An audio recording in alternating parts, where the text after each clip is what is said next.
Question number 46 says column 1 contains some name of units of length and column 2 contains its value in SI unit. Match the column 1 with column 2. So column 1 has astronomical unit. 1 astronomical unit is equal to 1.496 into 10 to the power 11 meter. So A should be matched with R. So option number 3 is eliminated here. B says light year. 1 light year is equal to 9.46 into 10 to the power 15 meter. So B should be matched with S. So option number 1 is eliminated. 4 is also eliminated. So answer is option number 2 here. But solving further, 1 Fermi is equal to 10 to the power minus 15 meter. So C should be matched with P. And 1 angstrom is equal to 10 to the power minus 10 meter. So D should be matched with Q. So option number 2 is the correct answer. Verifying this from the answer slide. So option number 2 is the correct answer here. Okay. Now question number 47 says a particle is dropped from rest from a large height. Assume g to be constant throughout the motion. The time taken by it to fall through successive distances of 2 meter each will be. So when a particle is dropped from a height h, the time taken by the particle to reach the ground is given by under root 2h by g. Okay. Now for nth height or nth distance, this particular expression can be written as Tn is equal to under root 2n by g. Okay. Now when the particle has fallen a height of n plus 2, the time taken would be Tn plus 2 would be equal to under root 2 into n plus 2 over g. This is equation number 1 and this is equation number 2. And the time taken by the particle to drop from nth height to n plus 2 height, the time interval between these two can be given as Tn plus 2 minus Tn, which is equal to under the root 2n plus 2 over g minus under the root 2n by g. So this is our equation number 3 here. Okay. Now if we find the ratio of time interval between n plus 2 height and nth height, we'll be getting our ratio to be under root 1 ratio under root 2 minus under root 1. In the same way, if we solve for other values, we'll be getting our ratio to be root 1 ratio root 2 minus root 1 ratio root 3 minus root 2 ratio root 4 minus root 3 and so on. Okay. So the correct ratio for successive distances of 2 meter each is given by option number 3 here. So let's verify this from the answer slide. So option number 3 is the correct answer here. Okay. Now question number 48 says a ball is projected upwards with speed 27 meter per second. The distance travelled in third second of motion is equal to. Now when this particle is projected with a speed of 27 meter per second, the total time of flight here is equal to 2u by g, which is equal to 2 into 27 by 10, that is 5.4 second. That is, the particle reaches the maximum height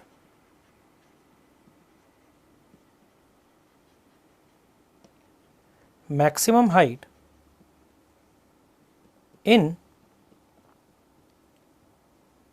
2.7 seconds.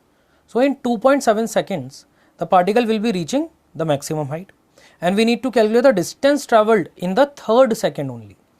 Okay.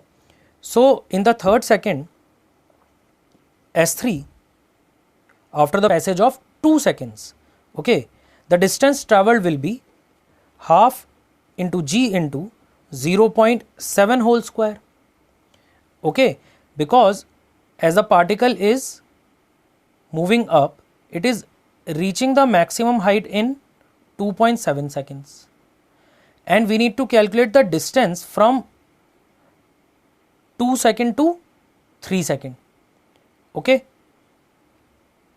so in 0.7 second it will be reaching the maximum height from A as shown in the figure. So we need to add the distance. We can clearly use h is equal to half gt square here, because if the body was dropped from this h height, then the time would be 0.7 to reach point A here. So after this particular h distance, we also need a distance that the particle travels in 0.3 seconds. So we will be adding it as well, which will be half into g into 0.3 whole square. Clear? So now if we solve this, the distance travelled by the particle in third second will be equal to 2.9 meter. So our correct answer is option number 2. Let's verify this from the answer slide. So option number 2 is the correct answer. Now question number 49 says, two trains A and B are moving in opposite direction on parallel tracks. The length of train A is 100 meter and length of train B is 80 meter. The velocity of shorter train is 2 times the velocity of longer train. If the trains take 3 seconds to cross each other, then the velocities of the trains are. So here we have been given VB is equal to twice of VA. Okay. Now the time taken by the train to cross each other is equal to total length of the train, because that will be the distance travelled by either train over relative velocity of the train. So here total length of the trains is 100 plus 80, and V relative, as they are moving in opposite direction, will be equal to VA plus VB, and VB we know is equal to twice of VA. Clear? And the time taken here is equal to 3 seconds. Okay. So this VA will be equal to 20 meter per second and VB will be equal to 40 meter per second. So according to our calculation, option number 1 is the correct answer. Verifying this from the answer slide. So option number 1 is the correct answer. Now question number 50 says, a ball is projected from point O with some velocity V0 at an angle 60 degree with the vertical. So from the horizontal angle will be 30 degree as shown in the figure. Consider a target at point P. The ball will hit the target if it is projected with V0 equal to. So we know that for a projectile, equation of trajectory is given by y is equal to x tan theta minus g x square over 2u square cos square theta. Now we can apply this particular equation for point P. We know initial velocity is V0 cos 30 degree. X here is equal to root 3 by 2 for point P. Y is equal to 0.3 meter. So if we substitute these values in this particular equation of trajectory, we will be having 0.3 is equal to root 3 by 2 tan 30 degree minus tan by 2 into root 3 by 2 whole square over V0 square cos square 30 degree. Okay.